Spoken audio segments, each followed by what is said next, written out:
We are exploring Likutei Sichos, volume 24, the Sicha for Elul. And this is also a siyum, a discussion on the conclusion of Masechta Rosh Hashanah in the Talmud, in the Gemara. And the Rebbe says in the footnote that the reason why this is connected to Elul, this particular discussion on the end of Rosh Hashanah, because as you're going to see, the Sicha discusses the three pillars of Judaism: Torah, Avodah, Gemilas Chasadim, Torah, study, prayer, and tzedakah. And we have acronyms in the word of Elul for all three of those.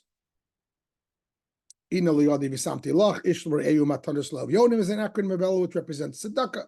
Ani ladodi b'dodi li is an acronym of Elul, which represents prayer. There are other acronyms of Elul. And therefore, we find that Elul is very much related to the three pillars of Torah, Avodah, Gemilas Chasadim, Torah, study, prayer, and tzedakah, and this Sicha is built along those lines. So the Rebbe begins by telling us that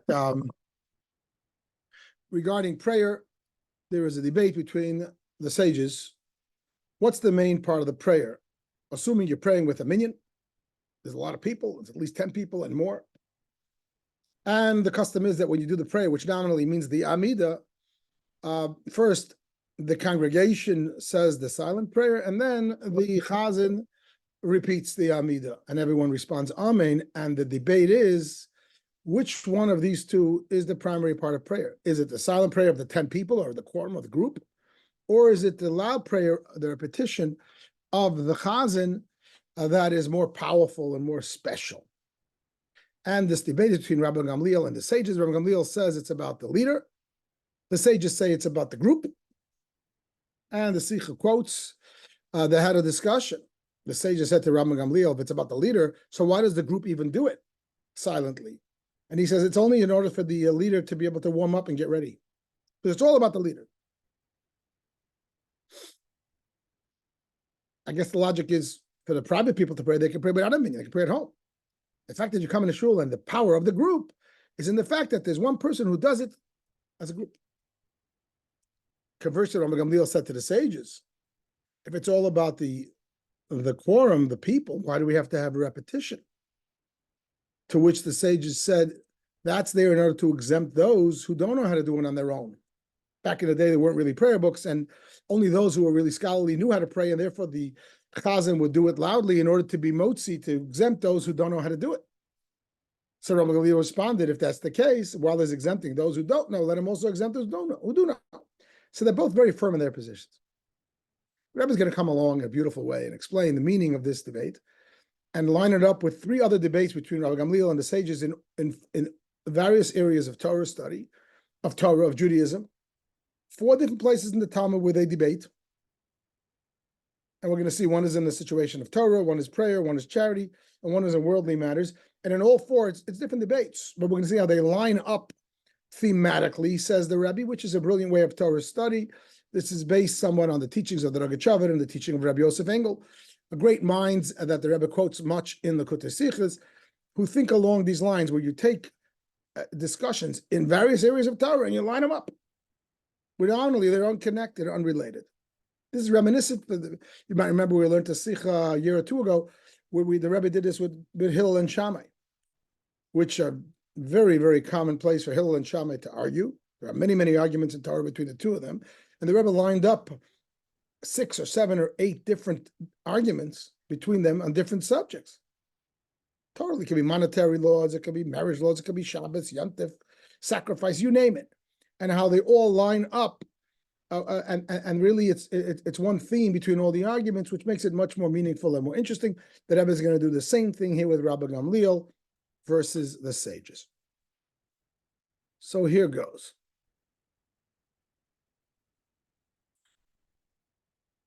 So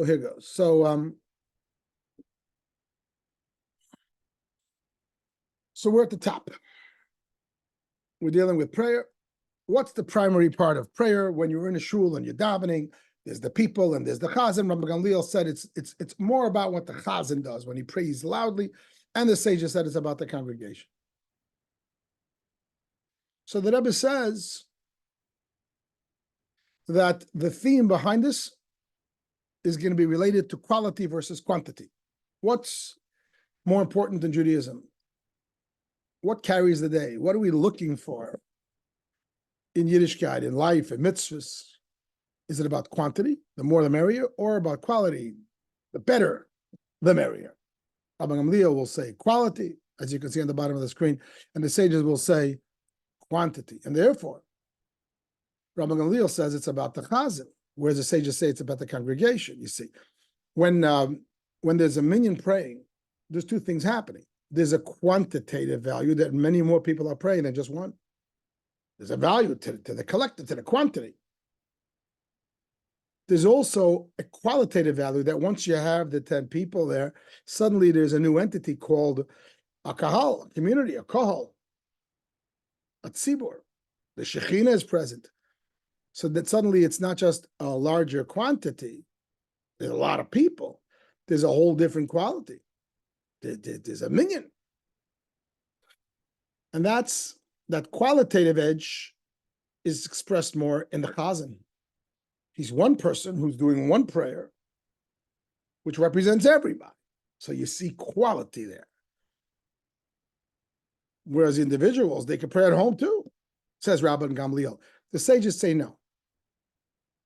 There's a quantity. 10 people got together or more. It could be 100 kinahara, and they're all praying. So there's a tremendous amount of prayers, and that's why they get together to do this.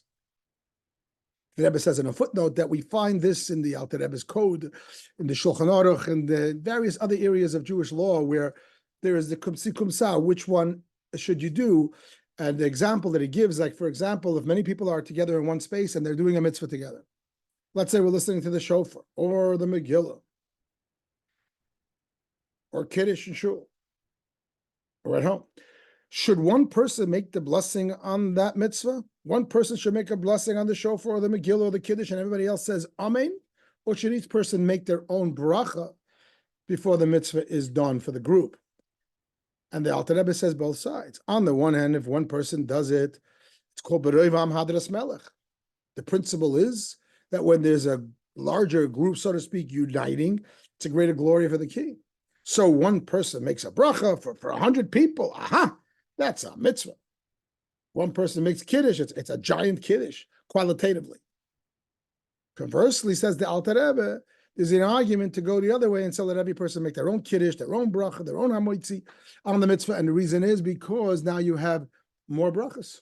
There's a value to more brachas. The Alter Rebbe, in that case, lets you choose one way or the other. But the Rebbe says this is similar to this argument between Gamliel and the sages. And Rabbi Gamliel will squarely say quality versus the sages' quantity. And the Rebbe says this is based in an obvious way in another debate between the two of them. The discussion is about Torah study. That in the academy and the yeshiva, which Rabbi Gamliel was the head of, he had a principle, he had a rule. Anyone whose exterior doesn't match their insides should not enter the base medrash. In plain English, he only welcomed very high caliber students. They have to be a high level person spiritually and scholastically, and he was very exclusive. The sages, rather, their opinion was let the doors be open to everybody. The more the merrier. In fact, there was a case where Rabbi Gamliel was removed from his position as the head of the yeshiva, as the whole story in the Talmud, that he embarrassed Rabbi Elazar ben Azariah. He embarrassed one of the sages, and Rabbi Elazar ben Azariah was chosen in his stead. Eventually, he asked forgiveness, and he was reinstated together with Rabbi Elazar ben Azariah. They took turns. But on that day, when Rabbi Elazar ben Azariah was instated, and he was demoted, Rabbi Gamliel, the language of the Talmud is many benches had to be brought into the Beis HaMedrash because Rabbi Elazar ben Azariah removed that restriction, and he went with the opinion of the other sages. It's not about being exclusive. The more the merrier. Bring him in. Place filled up. What's the argument? Again, Rabbi Gamliel favors quality versus quantity. I'll have a smaller Beis Medrash, but I'm going to have the creme de la creme, and I'm going to produce students and Torah study on a very high level. I'm assuming this is not the only academy. The lower level students can go elsewhere. But if we're making a yeshiva of higher learning that needs to excel, let's be selective. Whereas the sages said, no, we want everybody. We want more. And that's going to create more Torah and more knowledge ultimately. So the Rebbe uses that as an example, really, for the whole Sicha, where we clearly see Rabbi Gamliel favors quality and the sages favor quantity. The Rebbe says we find a similar thing regarding tzedakah. There's a verse, a biblical verse that says, Chesed lo mimchatas, the tzedakah, the kindness of the nations, is sinful. This is quoted famously in Tanya at the end of chapter 1. That by and large, the nations don't really have the concept of real kindness for its own sake. It's for ulterior motives. The Rebbe explains the exceptions to that are the Chassidic Umas HaOlam. We know that there's a concept of righteous Gentiles. Just go to Yad Vashem and you'll find plenty of them. So there is such a concept of a truly righteous Gentile who does something for no motive at all. In those cases, risk their lives to save a Yid. But the principle is, though, that because they don't have the Nefesh HaElokis, the divine soul, ultimately there's no concept, by and large, by the masses, of pure goodness for its own sake. So why do they do kindness? It's considered a sin, so to speak. And why? For ulterior motives. So the sages say for reward. Rabbi Gamliel says for boasting. Lehis yair. Interesting, that's the version the Alter Rebbe quotes in Tanya. And the Rebbe analyzes it and says that when you say it's that we don't like their kindness because they're giving for reward, what's wrong with wanting reward? What's wrong? What's wrong, says the Rebbe, that if I'm doing it for reward only, which means if I wasn't getting the reward, I wouldn't bother doing it. Ultimately, it's not about the poor man. And ultimately, therefore, I'm not going to give as much as the poor man needs. I'm going to give just enough to guarantee my reward, whatever reward I'm looking for, whatever payback I'm looking for. And therefore, it's going to lack in quantity. Whereas if someone is giving for boasting, it may not affect the quantity. They may give a lot. But qualitatively, it's lacking, because in tzedakah, there's also a concept that you're supposed to give it with the right attitude. You're supposed to give it. You're supposed to make the poor man feel good. You're supposed to uplift his spirit. You're supposed to give the Savior upon him yafis with a nice countenance. And therefore, in tzedakah, quality matters too. And therefore, that seems, says the Rebbe, to be the approach of Rabbi Gamliel, why boasting is a problem in tzedakah. Why the attitude of boasting is a problem in tzedakah, because there's a qualitative problem. And the Rebbe says, and we find this also in the Talmud, another debate between Rabbi Gamliel and the sages in an area which is worldly matters. It's halacha, not related to Torah, tefillah, or tzedakah. And that is what happens if there's a dispute, a monetary dispute. If Mr. A says to Mr. B, you owe me money. So there's a fantastic law that if Mr. A demands $100 from Mr. B and Mr. B denies it flat out, he's exempt. He can go off scot-free. There's no need to pay, clearly, because Mr. A has no document to prove it. He has no witnesses. He walks over to Mr. B and says, you owe me $100. He says, I don't owe you anything. Who are you? What's your name? And therefore, he owes him nothing. Not only that, he can't even bring him to court to impose an oath on him, biblically. There is a rabbinic oath, which was later imposed, but it's a much lesser oath, and it doesn't involve holding a Torah scroll. It's not nearly as serious. It's just some kind of extra sort of emphasis that the person is really telling the truth. But by and large, and certainly biblically, if A demands from B and B denies everything, which is called kofer hakol, denies everything, he walks off scot-free, not even requiring an oath. However, what if A says to B, you owe me the $100, and B admits partial guilt? He says, I don't owe you 100, I owe you 50, or what have you.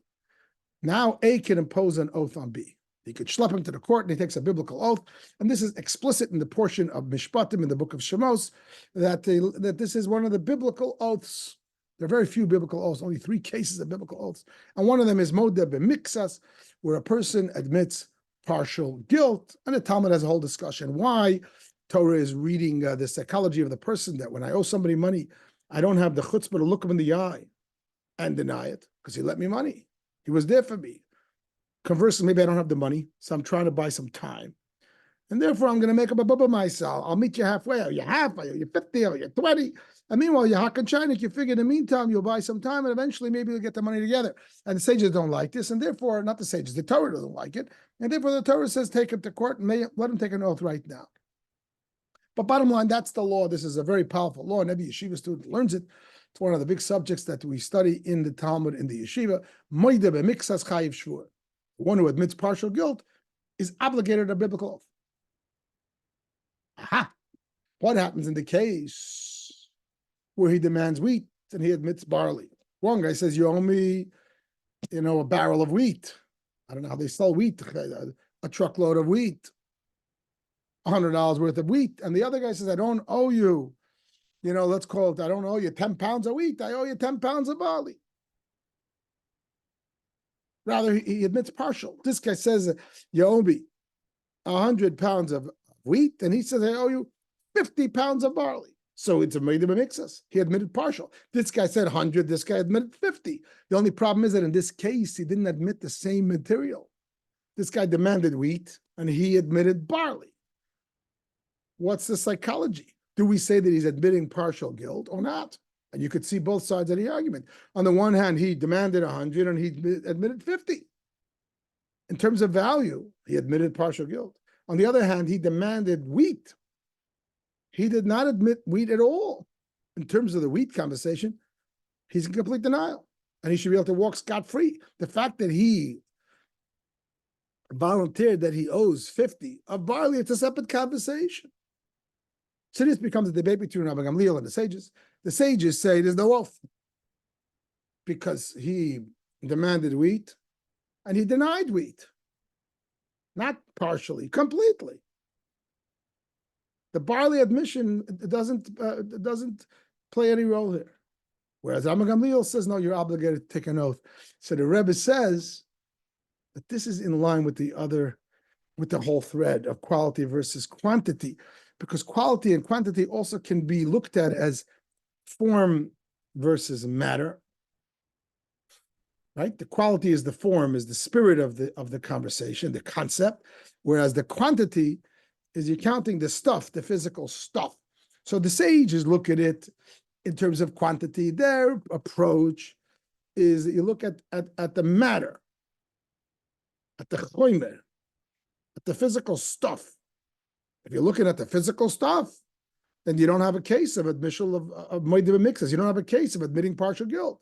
He demands wheat, and he admits barley. And if the subject is wheat versus barley, it's not the same conversation. But that's if you look at it exterior. If you look at it from the quantity, in other words, from the matter, from the physical stuff. But if you look at the form, the concept of the conversation, or the value of the conversation, he's demanding $100 of wheat, and he's admitting $50 of barley. So in concept, forget the wheat versus the barley. Look at the value.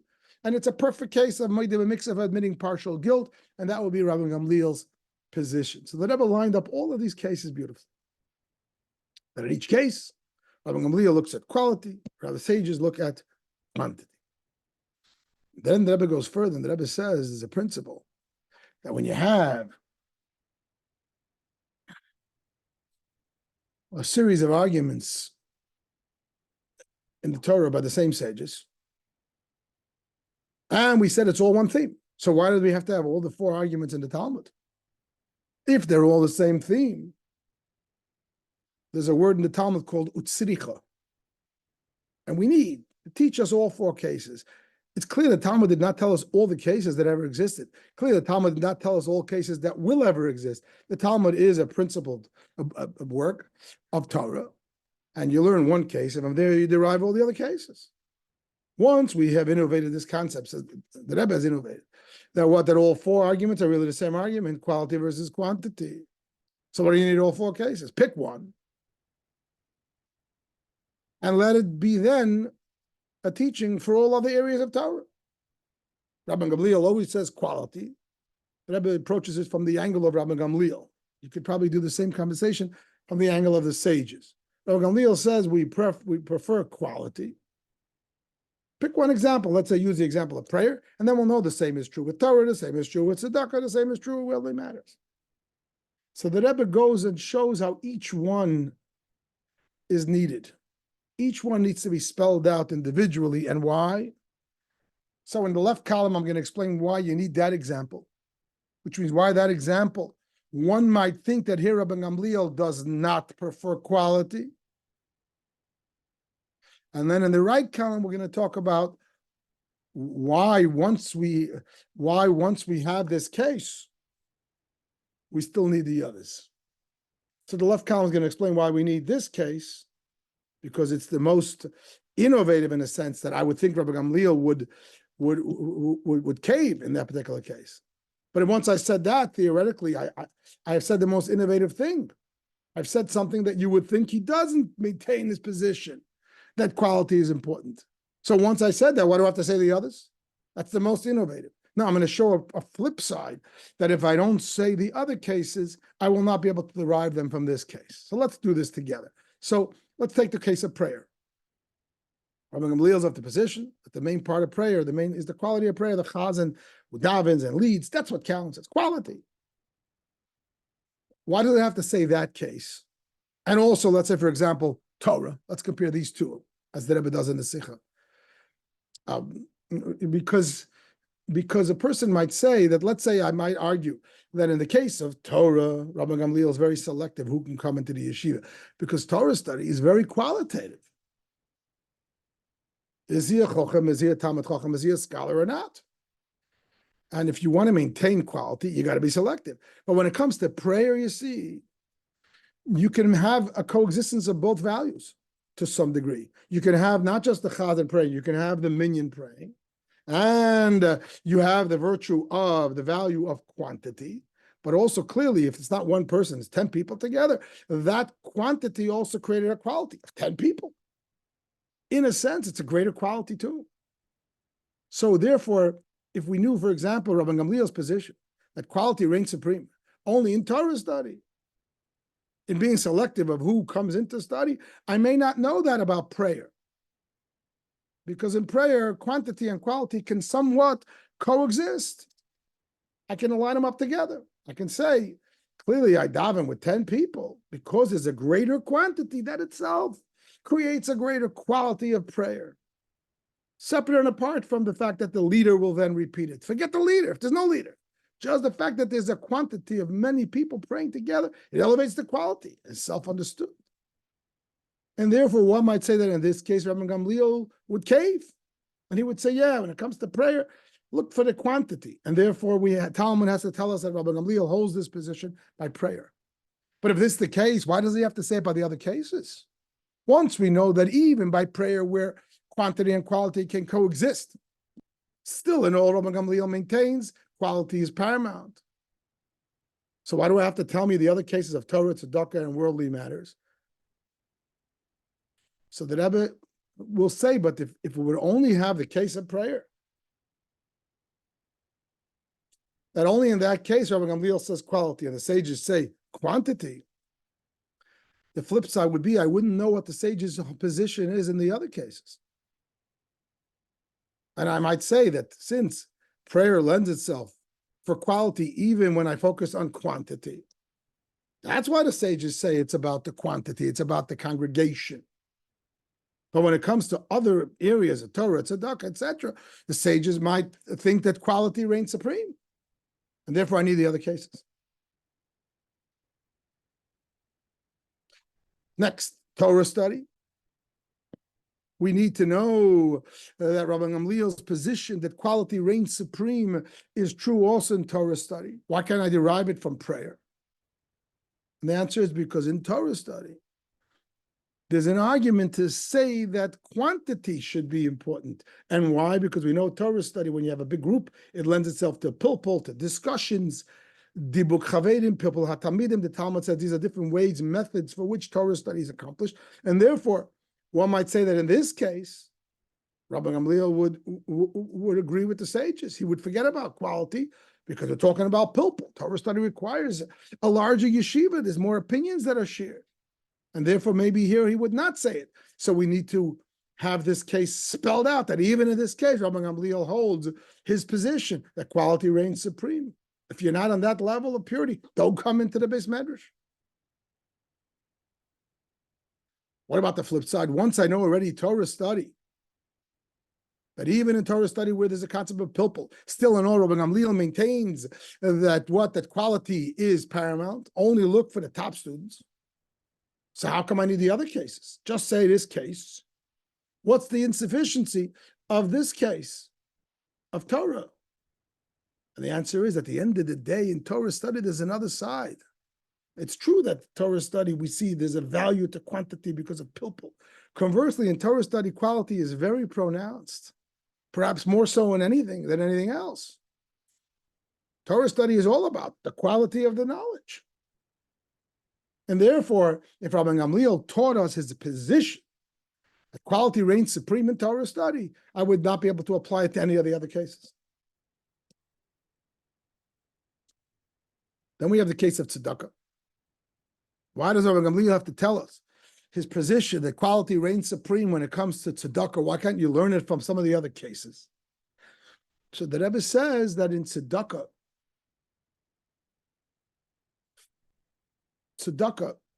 quantity reigns is very paramount. Tzedakah, at the end of the day, is about the poor man having what to eat. All your qualitative intentions and good wishes and wonderful things are nice, but at the end of the day, charity is about the other person. And therefore, one might say that even the Rabbi Gamliel general position is that quality is what's important in Yiddishkeit. That's true about Torah, about prayer, not about tzedakah. Tzedakah focus on quantity. And therefore, we have to have him spelling out his position in this case as well. On the flip side, so why isn't this case sufficient? What's the insufficiency of this case? Once I know that even by tzedakah, that quantity is paramount. Still, in all, Rabbi Gamliel holds that the quality carries the day. Right? We don't want the kindness which is based on boasting because it's lacking the quality of charity. So if I know it by tzedakah, the quality is paramount. Certainly I know it by everything else. Why do we have to have the other cases listed? Just list this case and you'll derive the others from this. And the answer is because in tzedakah, there's really no reason why the two values cannot coexist completely.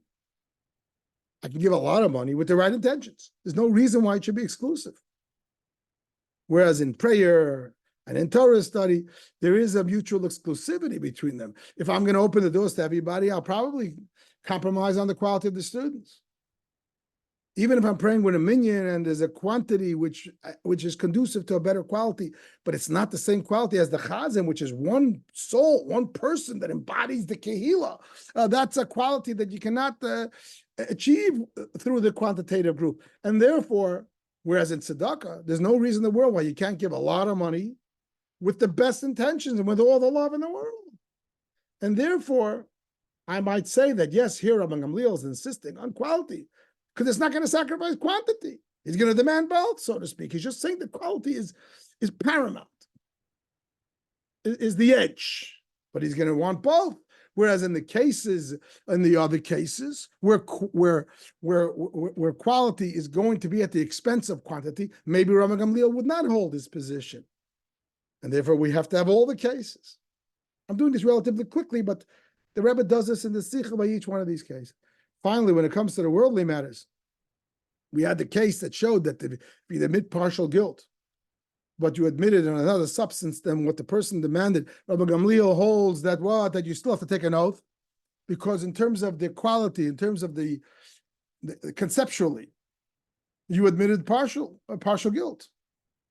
Even though if you look at it in terms of its quantity, in terms of its exterior matter, you did not admit anything. You admitted some other substance, some other product. So why do we have to have this case? Why can't we derive this from the others? The Rebbe says, because this is a worldly matter. So far, we have it in Torah, Tefillah, and Tzedakah. These are three pillars of Judaism, and each one represents a different aspect of Kedusha, holiness, mitzvahs. So it makes sense. Rabbi Gamliel would say, you got to watch out for echos, for quality, for something fine. We're looking for something real. It's Yiddishkeit, it's Kedusha, it's chashuv, it's holy. When you talk about worldly matters, who cares about quality? Worldly matters just about getting the job done. And therefore, we would think that he would throw in the towel and not maintain his position, that it's all about quality. Says the Talmud, no, that even when it comes to worldly matters, you're dealing with a debate, and I owe you and you owe me, there too he holds the concept that you always look at quality, even though it has nothing to do with a mitzvah, nothing to do with Torah study. It doesn't make a difference. When you're having, in life, he always sees everything from the perspective of quality, And that's why he rules the way he does in that case of the one who admitted partial guilt with another product. And if one would say, if that's the case by worldly matters, why don't we make that sufficient and we don't have to have any of the other cases? So here the reason will be because the sage's position in the other examples will then be unknown. If we would say we would only have this argument, but a case of worldly matters, the sages say that quantity reigns supreme. We would say, you know why quantity reigns supreme? Because it's a worldly matter and we don't care about quality. Whereas in anything to do with a mitzvah, namely Torah, Tefillah, and Tzedakah, maybe the sages would agree with Rabbi Gamliel, and therefore we have to have all four cases. I want to just point out that the Rebbe concludes the Sicha, and the Rebbe says that there's a reason why Rabbi Gamliel took the position of quality and they sages took quantity. He was the Nasi. The Nasi represents, or the king, the Rebbe, represents one singular, the quality of the people. Whereas the sages represent the Sanhedrin, which is a rabbinical court of 70, and it's all about quantity. They represent the people. And they need to be a large number. That's what their power, that's what their concept is. And he needs to be one. You can't have two kings. You can't have two Rebbes, two Nasis. And therefore, each one took their position and their approach. And in the end, in Yiddishkeit, it comes out that we need both. We need both. As Hasidim and Chabad, we understand this very well, that Chabad, on the one hand, clearly, it's rooted in the Rebbe. What is the koyach of a yid to connect to the Eibishter, etc., and in a real way? Because he has a Rebbe. That's it. That's the whole thing. That's the quality of Chassidim. Hanasi Adar Kecholodar. The Nasi is the entire generation. This is the Neshama Klolos, and this is it. Chas v'sham, there isn't a Rebbe, there's no Chassidus, there's nothing, there's no way a Yid connect. Conversely, Chassidus Chabad says that you can't just rely on the Rebbe, but your job is to bring the Rebbe into you. And you need to do your own work, etc. As the Rebbe famously said in the first Fabrenga when he accepted the Nesius. Which one is it? The truth is that they're both connected. It's about bringing a lakus, which is expressed in the Neshama Klolos. Qualitatively, it's totally beyond the Nasi.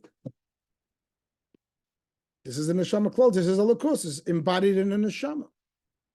So that's the connection. Conversely, the goal is for that not to remain a Neshama Klolos, but for that to sprinkle down and to trickle down through the avodah of every single chassid. Because if you just want the Neshama Klolos, it could remain an Atzilus. The whole idea is that you come down to the Neshama's pratis, that each one on their own little level, applies it and internalizes it on some way, and that is the yin and the yang. You might say this is the virtue of the tzaddik versus the Baal Tshuva, the higher level of our souls, the way they are in the Yechidah or the essence, and the way they trickle down day-to-day life through our daily struggles. And the answer is you need both. You need both. And that's why there are two opinions in Torah, the opinion of the Nasi, Rabbi Gamliel, the opinion of the Sanhedrin. And really we learn from both. And the Rebbe explains in the footnote that even though in Halach, regarding that first argument, what's paramount, the leader repetition or the minyan's prayers, that the halacha goes like the sages, partially because they're majority, but also that it's more important the silent prayer of the congregation. That's where the minyan takes place. However, the Rebbe says in the footnote that the exception to that is Rosh Hashanah Yom Kippur, when what's paramount is the davening of the chazan. And the Rebbe explains it because Rosh Hashanah Yom Kippur is like the chazan of the year. So understanding it based on what it says at the end of the Sicha, it makes sense. If we're talking about the Nasi, we're talking about the Melech, we're talking about the Neshama Klolos, the central soul, Rebbe, etc. That's what happens in Rosh Hashanah Yom Kippur when the chassid goes to the Rebbe. Every chassid during the month of Tishrei, Rosh Hashanah Yom Kippur, goes to the Rebbe or connects her, to the central Neshama, which gives us the inspiration for the whole year. And that becomes the focus. The focus of Tishrei is more to get the energy and to sort of reconnect to the Neshama Klolos. And then for the rest of the year, you unpack it in your daily life. And therefore, you have both of the virtues, one bringing to the other. The Eibusha should have Rachmanus on us and give us the Rebbe physically so that we were able to actualize these things in a more tangible way.